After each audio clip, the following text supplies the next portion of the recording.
Hello, everyone. It's a great pleasure to be here, and it's a great pressure to be the last talk of the day. So let's do it. My name is Ivan, and I'm a user experience designer and interface developer, and I'm also known as Batata, which means in potato in English. Don't ask me why; it's a long story. So I currently work on Mercado Bitcoin, that is one of the greatest cryptocurrency exchanges in Brazil. And only in 2018, I could work with a lot of bleeding edge technology and experiences, such as chatbots and, oh, sorry, I skipped the slides, like chatbots, digital transformation projects, design thinking sessions, and I hope you guys enjoy our talk, okay? So I participated last year from this very same event, and don't ask me to explain the context of that slide. And it was a great experience, and I love it. So in the first quarter, Akita announced the second year of the conf. And this is one of these call for papers that you think first, I need to speak there again, no matter what happens, okay? And first of all, you came up with a theme, and then you think, if I improved, I think about it later, okay? The point is, well, bitches, here I am, and I invented the most hardcore theme ever made in my life. So how to destroy any idea with a little bit of psychology. And how badly did I smoke, and what went so wrong in the past that made me choose the most difficult theme ever to talk about. I don't even have any psychology background. What the hell I was thinking, okay? But I'm fine. We must try it anyway. So let's do this. Well, first of all, we must understand why psychology is important in technology, okay? So I have no background in that, but we must begin. So in the past, when companies needed to create something, we used to look for designers. And these guys are great. They are curious, they have user empathy, and they have great taste for interfaces. They handle things well, okay? Mostly. They are the right person to create anything. Maybe they are. So if you watch my talk last year, who of you guys was in the past year in 2017? Okay, that's great. So it's not the same talk, okay? I just used some of the slides. I swear to you. So hold on. Okay, these guys are great, are really good, and you can build anything as a developer. So they can build things, they can raise things off the ground. These guys are good when you made a visible interface, or when you made a desktop app, or a web app, or a smartphone app. They can handle things, okay? So when we distance ourselves from visual interfaces, these two guys start to have problems. Chatbots, for instance. We must know the effects the words will cause in someone else. So with chatbots, there is no screen to be beautiful, and there is no device to interact sometimes. It's just only using your voice. So there is a profile that knows the effect words can have in each other. A profile good to deal with perception and with languages. So this guy is the psychologist, okay? Psychologists are great because they study how people perceive things. They study how people perceive visual things, and they study how people have emotions, and even words and intentions. So a lot of different situations. These guys are very sensible. Psychology has a complete area of study only for visual perception. That was we called Gestalt. Gestalt is a psychology school which the central principle is how our brain perceives something given a specific arrangement. For instance, this is a form. It means nothing when we put this away alone. So when you have three of these forms with no organization at all, this still has no signification. But we organize these forms considering some rules written in Gestalt, such as the closure principle, which means Our brain can fill up images and create forms despite the absence of one of or more of their parts. Either they are hidden or they are totally absent. So this is the same form, just arranged in a different way, okay? And our brain can fill up the gaps. This is one of the laws of Gestalt. There are a lot more. So Kurt Kafka, one of the great grandfathers of the Gestalt school, said, the whole is something, the whole, not the whole, is something else than the sum of these parts. It's something like a table is more than 4 wooden sticks and a board. A table has significance, and it's a place for meeting people, it's a place that we can put ourselves in to raise something that is higher, is a place for creating stuff. So we can see the problems when we ignore the whole in this image. Here we have a happy man playing his guitar for his lady, but when we look to the whole frame, the meaning changes completely. That's another law of Gestalt, okay? Well, you did tell you didn't tell yet where the psychology is in technology. What the hell are you talking about, okay?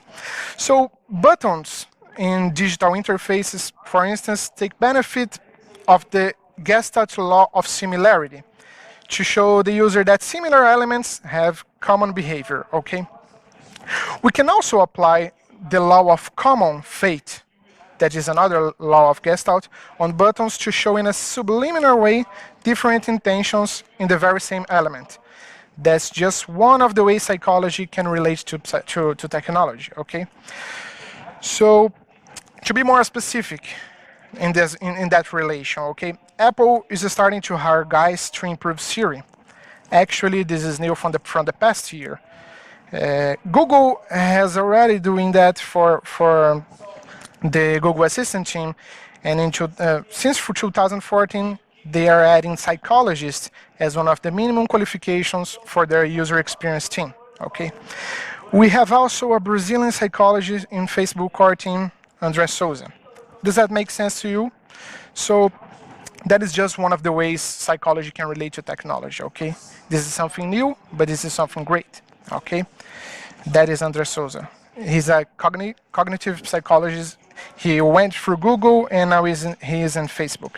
So there is this book that David C. Evans said in his book Bottlenecks. For just as chemistry is the science behind good cooking, psychology is the science behind good design. Okay, so that wraps up the importance of psychology and technology. So let's move on. Let's talk about user experience. Not from the implementation side, but from the conception perspective, okay? As I said, user experience is not about make great screens only, and is a great part of our job that involves innovation. So innovation is reached by gathering ideas and destroy them.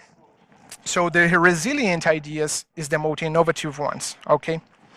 So let's talk about innovation. Design thinking and design sprints are some of these methods to achieve innovation, okay?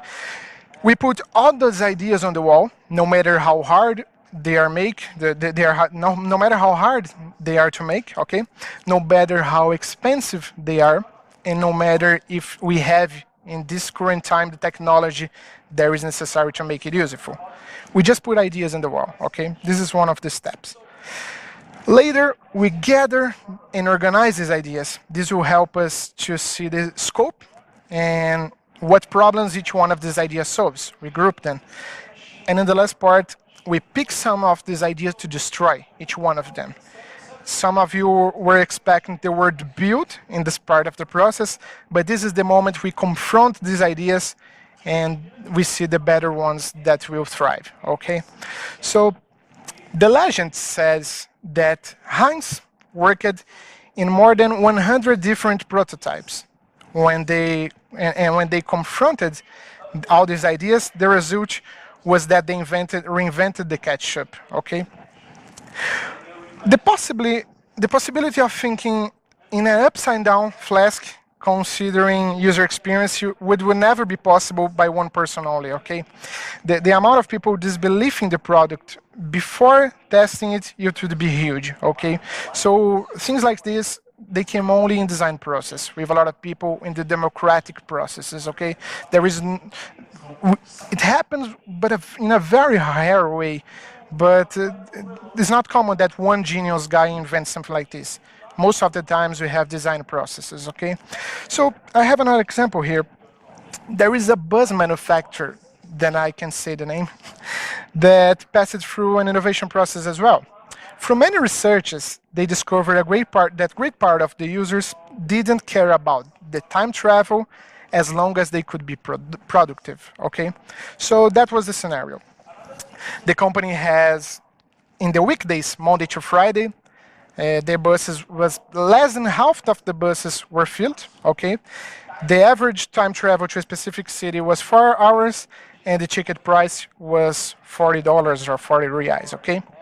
So there was an innovation process, and the company changed their mindset that was fast travel and cheap to convenience on the road, okay?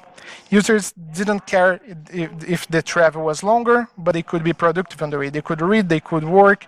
So let's see the results. They try to give the users what they wanted, okay? They try to give the customers what they wanted.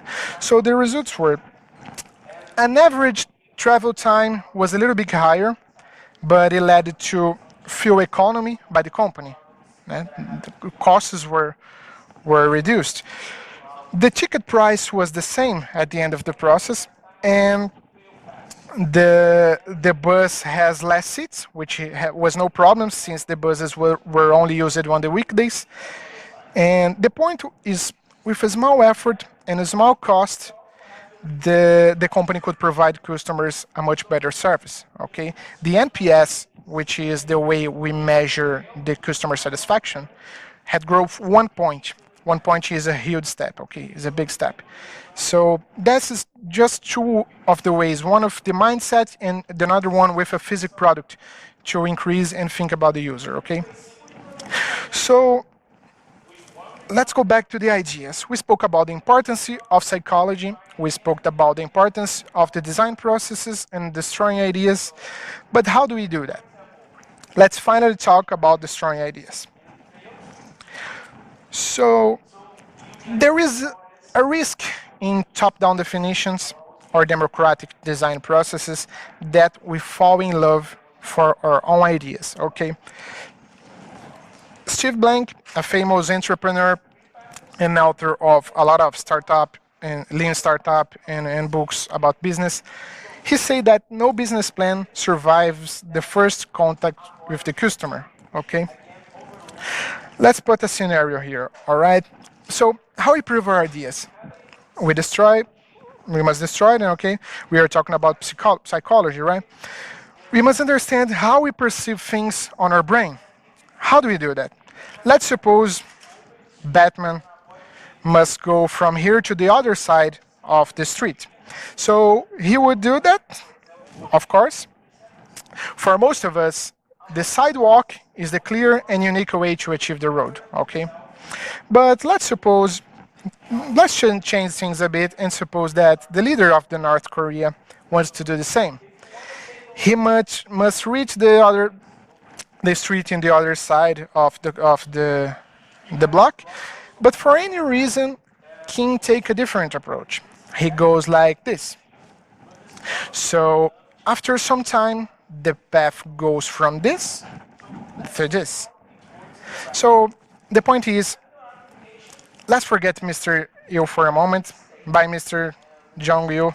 So our brain works like this path. Our experiences are the grass, and when we must choose a decision to make, and we look for this path, it looks easier right now. So the most we have experiences in our life, most this path are affected, and the easier it is to take new decisions. So after some time, you'll see a scenario, and there is already a new path made, and you can shortcut through there, okay? So let's talk about heuristics. Heuristics is the way our brain takes different decisions and shortcuts. This scenario we just shown is about heuristics. I could do like Batman, you could do like Kim. So we don't know, our brains take shortcuts in a lot of situations, we call those heuristics. So there was a guy called Daniel Kahneman that started to study these decisions, and he said the following. How different group of people can have different interpretations and judgments, sometimes on the opposite way of the rational choice. Okay?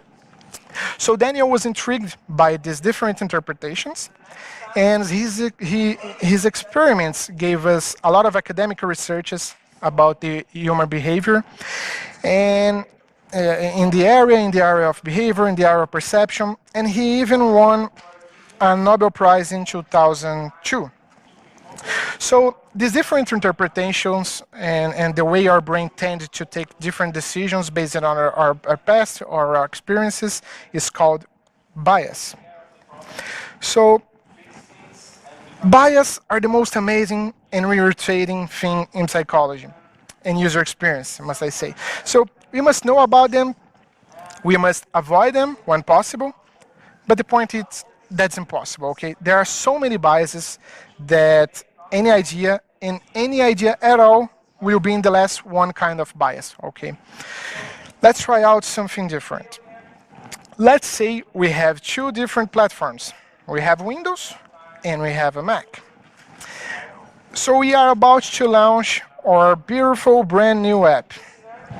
And of course, we'll do it in both platforms, right?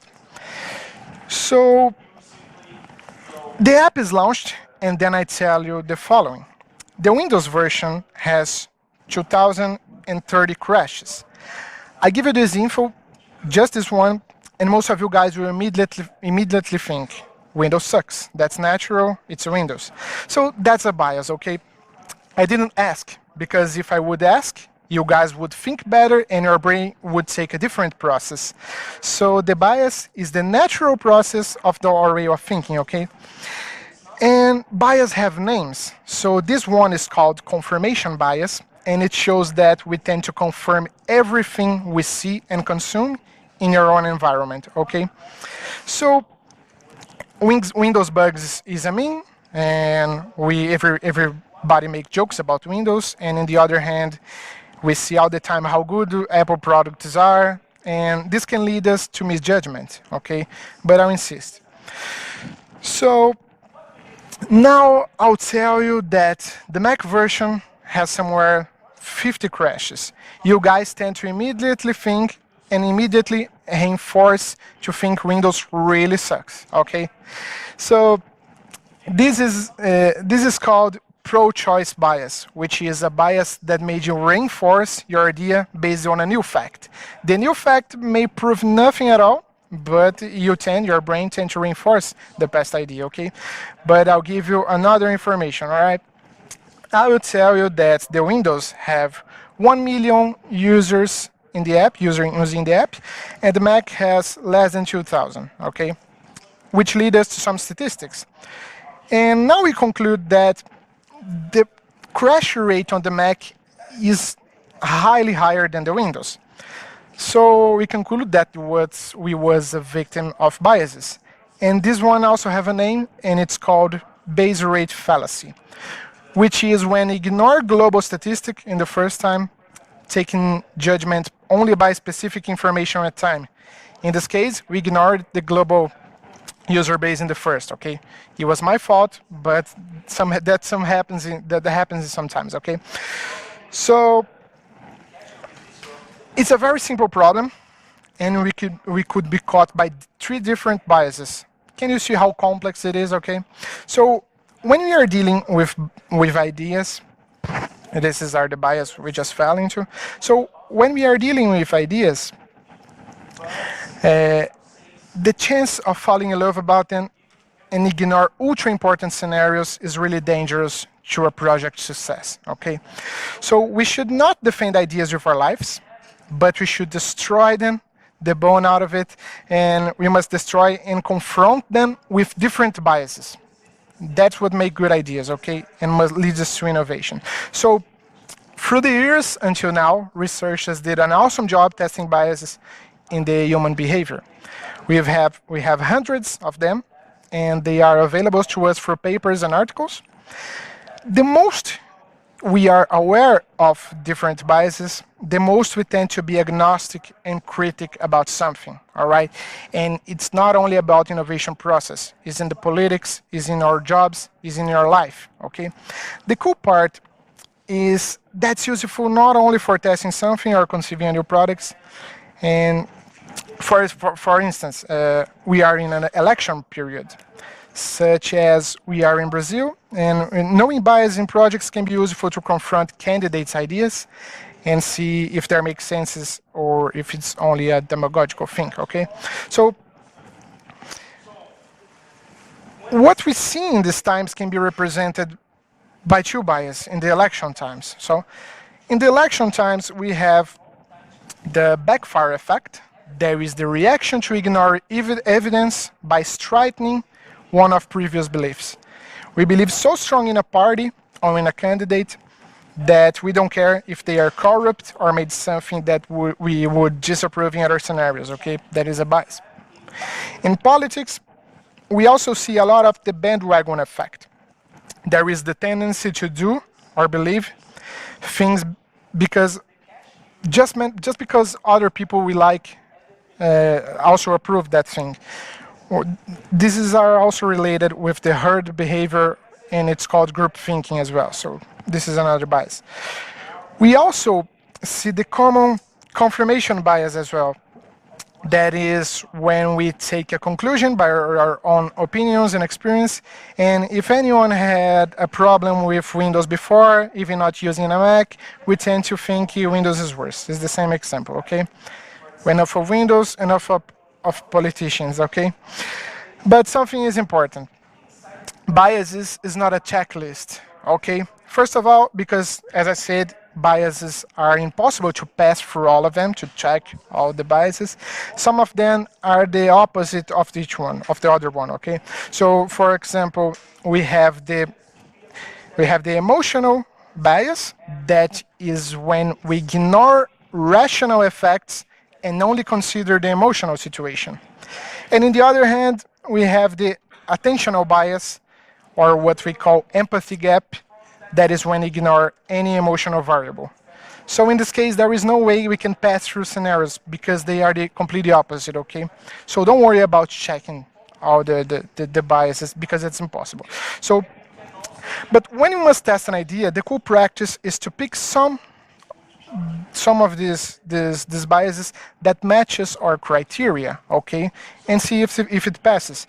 So if our product has no emotional appeal, or if it won't rely at any property at all, we can ignore all the emotional biases and choose only the objective one or the behavioral ones. So that's because all the biases we know at the moment are divided in different areas of action. That makes it easier for us to know what biases we can use to confront our ideas. So let's do a brief case study here, okay? We have this pretty cool Brazilian startup, Yellow, for bike renting. Yellow must decide which neighbor they will put their bikes to test to try out the service, okay? Yellow could consider just one fact for that decision, that is population, okay? Because they want a bigger amount of people riding their bikes, and choose the district of the more quantity of people could be the great idea, okay? So they could go to put the bikes on the Gradual district because that would be a great choice based on the population criteria, okay? But as we said earlier, Kurt Kafka said that we look much through the whole. We also said that we must destroy our ideas, okay? And I just said that we must use bias to confront our own ideas. For Yellow, we can focus on skip behavioral and social biases, and we must grant we are focusing on the right groups. We must ensure we are not supposing a wrong behavior, and we must debias some of these ideas, okay? So, looking to their whole, we know Yellow focus on the so-called last mile That is literally the last mile of people's travel to work. So people don't use bikes to ride 10 kilometers, and they would use it only to avoid traffic and get faster to their jobs without being all sweaty. Okay, so we have some researches that show the people displacement between districts of São Paulo. Okay, so looking for this criteria, we can conclude that central side, south side, and west side are the districts that most part of the people of São Paulo go to work. And in the opposite way, districts where people live are the east side and maybe the north side of the city. So that gives us an idea.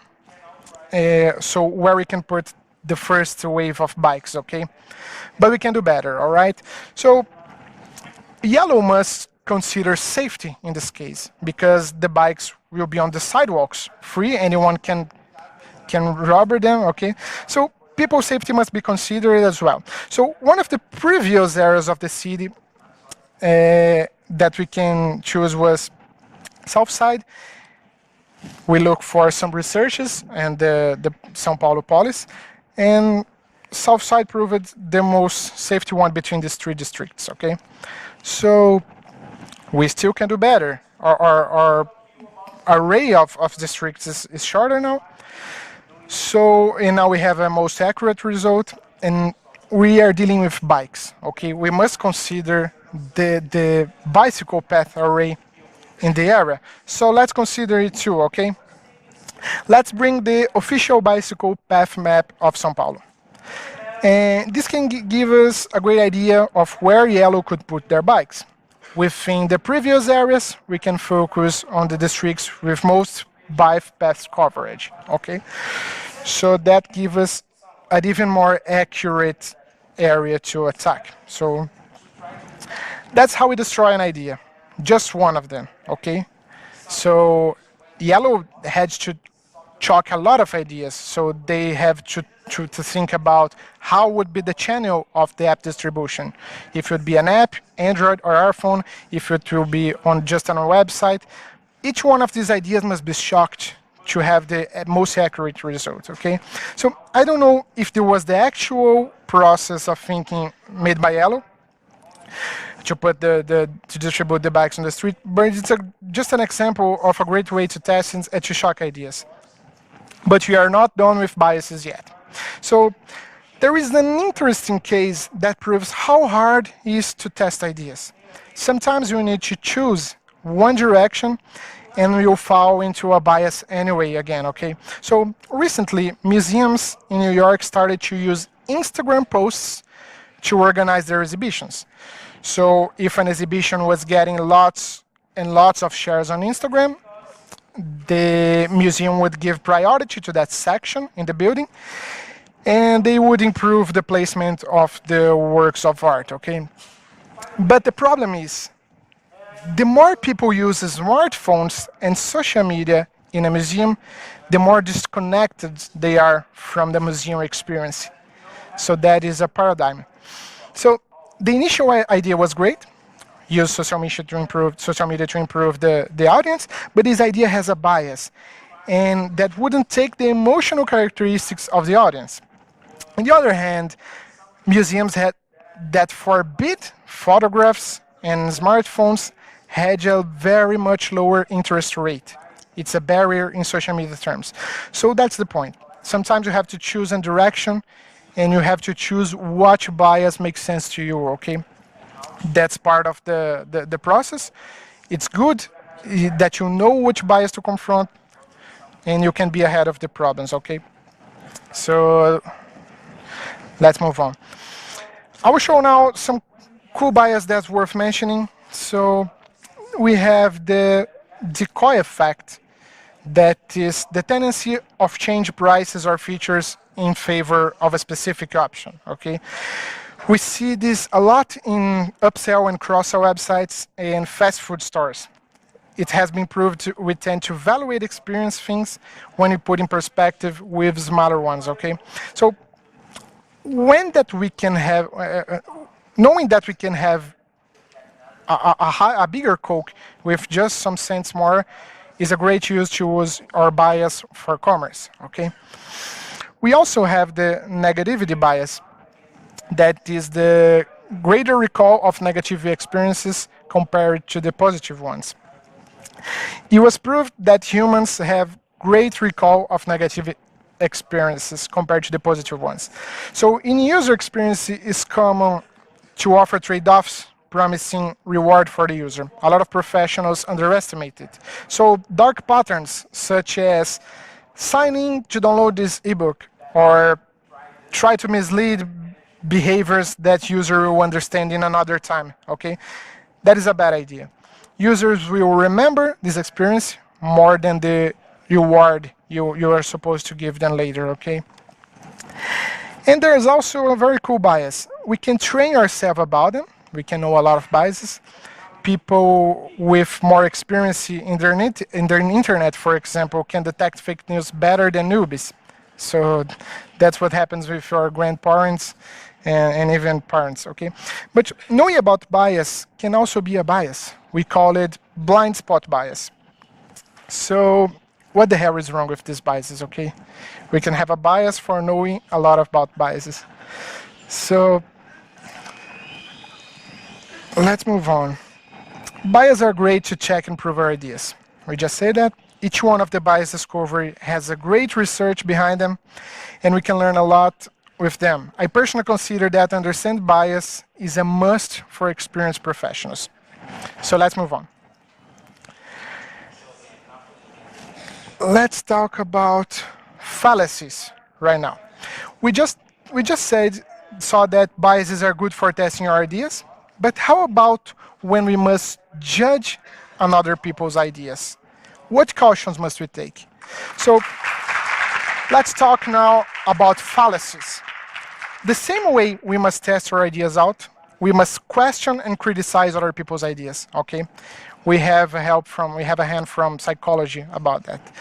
So fallacies are the facts that weaken arguments. Fallacies are the same way that bias, rules and caveats that we can follow, and in the end we can be unfair when arguing. So let's see this example of fallacy, okay? Nobody proved that there is life on another planet, so there is no life outside Earth. The fact that we didn't prove it yet, there is no life outside Earth, doesn't mean that it doesn't exist at all. So the opposite is not true. We can call this fallacy the appeal to ignorance, okay? Such as bias, fallacies also have names. Some of them are in Latin, but I just give the examples here that have a good translation in English. So Aristotle was the first to organize the facts, and he made a list of 13 fallacies in an essay called Sophistical Refutations. And I'll bring some other cases to the table, so let's get back to the yellow case. So, hi, this is Aristotle. So let's back to the yellow case. Let's suppose you are the leader of the innovation team at Yellow. And you just heard the idea from your team. And the idea was, let's put bikes on the street so people can pick them anytime and pay with an app. And you are a really badass boss, and you try to argue with the team. Okay, if bikes were useful, we wouldn't have cars on the street. You are that arrogant, okay? So the argument no makes sense. To have cars on the streets doesn't prove that bikes are useless. So we call it the appeal to the ridicule. This is another fallacy. There is an argument that is incorrectly presented to make the idea look ridiculous. But the team is also arrogant. I'll never grab a job at Yellow after that. So, and our team says, cars are so 2018, bikes and scooters are awesome. And we call it the appeal to novelty. That is another common fallacy. Bikes and scooter being a new thing means nothing to the project proposition. But you go on and say, but if you offer bicycles, soon people will claim for scooters, rollers, jet skis, and etc. We can't afford that, okay? This is another common fallacy. Try to foresee an event that has no fact or relation to the original idea is a fallacy. It's also called the snowball fallacy. We tend to see it in social media, memes, something like this one. So if marijuana goes legal, scenes like this will be common. So we have this all very exaggerated scene. People talk about that in politics as well. So we see the same fallacy about gun liberation or abortion and a lot of libertarian discussions. So in the end, your team finishes. So I don't know what the previous one was raised, sorry for that. So your team goes on and say, bicycles are really famous in China. So say that bicycles are popular in another place doesn't prove the idea will work in the current location, okay? This is probably the worst brainstorm ever. And it was just for illustrating fallacies and what fallacies are, okay? So there are many ways that we can use to confront people's arguments that are not valid. So knowing about fallacies is one more weapon to avoid being unfair and even defend our own idea, okay? So as bias, we have a very long list of fallacies that can help us, and it's also a great tool that helps in innovation processes. So we talked about the importance of psychology in the innovation process. We talked a little bit about the Gestalt and how user experiences are related and how people feel screens, words, and objects. We talked a lot about biases and how they can help us to confront and destroy ideas.